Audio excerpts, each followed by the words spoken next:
Evet, Ocakhane Antika Atölyesi'nden herkese selamlar.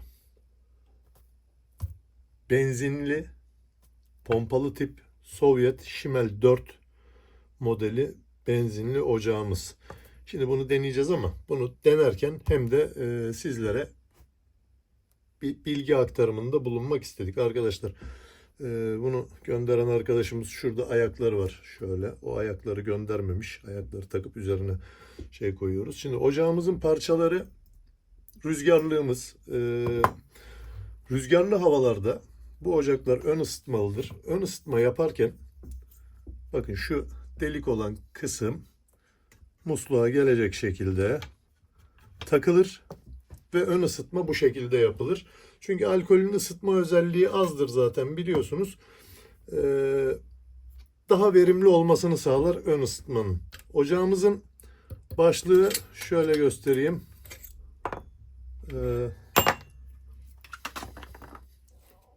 Arkadaşlar iki parçadan oluşur. İç başlık.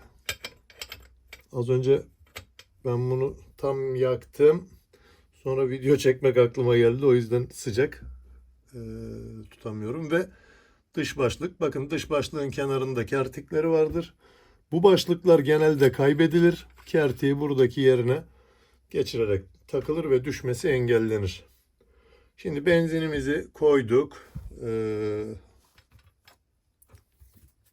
Pompamızı sıktık. Musluğumuz kapalı konumda olacak. Yoksa pompaladığımız zaman yakıt çiğ olarak yukarı gelir. Arkadaşlar alkol çanağını alkol ile dolduruyoruz. Taşacak kadar dolmasına gerek yok. Çünkü şimellerin alkol çanağı büyüktür. Şimdi yaklaşık böyle bir 20 pompa yaptıktan sonra şöyle yapalım. İlk basıncı pompalamayla veriyoruz ve alkolümüzü yakıyoruz. Ben şöyle daha rahat görebilmeniz adına ışıkları kapattım. Arkadaşlar bahsettiğim üzere bunu yaktıktan sonra rüzgarlı havalarda buradan geçiriyoruz. Şu anda rüzgar olmadığı için ben gerek duymuyorum. Şimdi pompalamayı yaptıktan sonra şöyle bir açayım. O yana dursun. Arkadaşlar eğer pompamız şöyle kendi kendine yukarı doğru kalkıyorsa, bakın burada şu an sızdırmazlık yok ama bu pompa kolu kendi kendine yukarı kalkıyorsa bu ocağı kullanmayacağız. Neden? Pompanın içindeki valv tankın içindeki basıncı pompa silindirine kaçırıyordur. Tehlikeli bir durumdur. Durduk yerde bu kısımdan alev alabilir.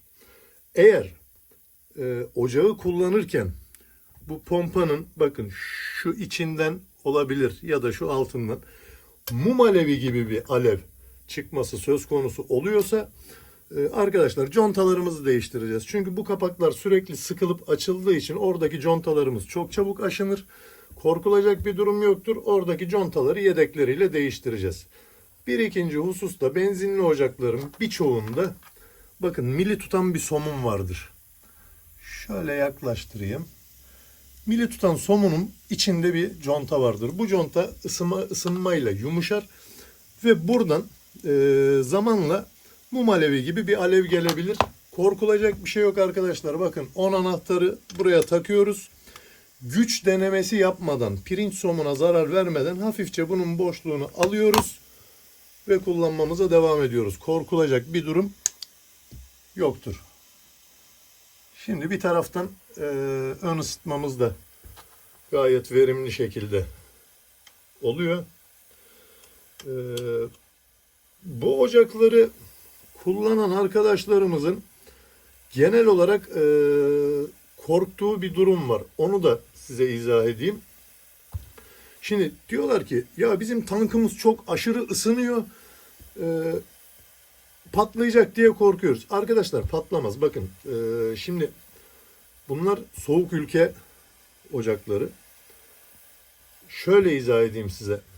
Şimdi zaten bunlar kapalı alanda değil, açık alanlarda kullanılmak için yapılmıştır. Şimdi benzin Bunu biz akaryakıtlarla alakalı videomuzda bundan bahsettik.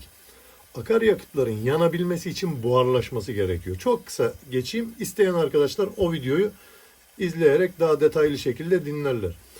Benzin buharlaştığı zaman, yani yanıcılık özelliğine sahip olması için buharlaşması gerekir.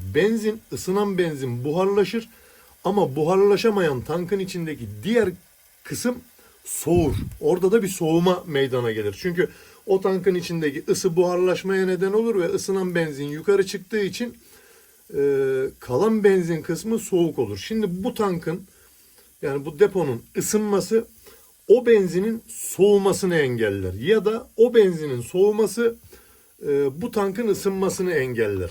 Böyle diyelim. Şimdi bakın, musluğu hafifçe açıyoruz. Gördüğünüz gibi kapattık. Bakın, aç kapa yapıyorum. Şimdi ben sesimin daha rahat duyulabilmesi için bunu kapattık. Işığımızı da açalım. Ocağımız soğuduktan sonra, soğuyana kadar 3-5 dakika ellemiyoruz. Soğuduktan sonra bakın, hafifçe gevşeterek, bakın, tankın içindeki basıncı kapattık. Boşalttık onu. Ondan sonra tekrar kapatıyoruz. Musluğumuz kapalı konumda. Olay bitti. Konumuza devam edelim. Tank çok ısınıyor. Şimdi benzin dedik, yanıcılık özelliği kazanması için buharlaşması gerekir.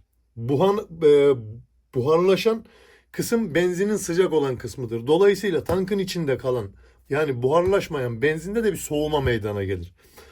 Tankımızın ısınması o benzinin soğumasını engeller. Dolayısıyla benzin tankın içinde hep sıcak kalacağı için buharlaşması kolaylaşır ve randımanlı bir alev ortaya çıkar. Ya da şöyle tersten bakalım. Benzinin soğuması tankın ısınmasını engeller. Yani ikisi de birbiriyle aynı şeyler. Dolayısıyla korkulacak bir durum yoktur. Evet, patlar mı? Niye patlasın?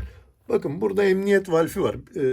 Bunlar o normalde 2-2,5 bar gibi basınçlarla çalışır ama biz bunu 5 bara ayarlıyoruz.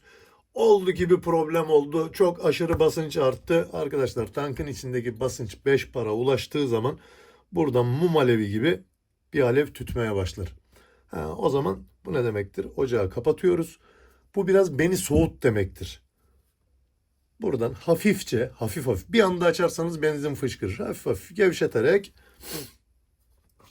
tankın içindeki basıncı boşaltıyoruz. Arkadaşlar, bence şahsi fikrim, gazlı ocaklara göre, yani propanlı ocaklara göre çok daha güvenilir ocaklardır benzinli ocaklar ve daha verimli ocaklardır. Bittikçe doldurun kullanın. Yani bir kartuşsuz kalma, işte gazım bitti ne yapacağım tedirginliği yok. Motosikletinizden, arabanızdan çekin kullanın. O yüzden bunları ben daha güvenli buluyorum. Söylemek istediğim konu bu ocaklarla alakalı. Şimdilik bu kadar. Nasıl yakıldığını gösterdik. Ön ısıtmayı randımanlı yapmazsak ocağımız ilk yanışta sarı isli yanar. Bir süre ısındıktan sonra normale döner. Ya da kapattıktan sonra hemen sönmez. Niye? Kapatırsınız, yine böyle sarı isli mum alevi gibi yanar. Çünkü ön ısıtmayı düzgün yapmadınız. Şu kısım yeteri kadar ısınmadı. İstediğimiz sıcaklığa ulaşmadı. Musluğu çevirdiğiniz anda buraya direkt sıvı benzin doldu. O yüzden ocağı kapatırsınız ama o sıvı benzin burada bitene kadar yine mum alevi gibi yanar. Bunda da korkulacak bir durum yoktur. Benim söylemek istediklerim şimdilik bunlar. Hepiniz sağlıkla kalın. Görüşmek üzere.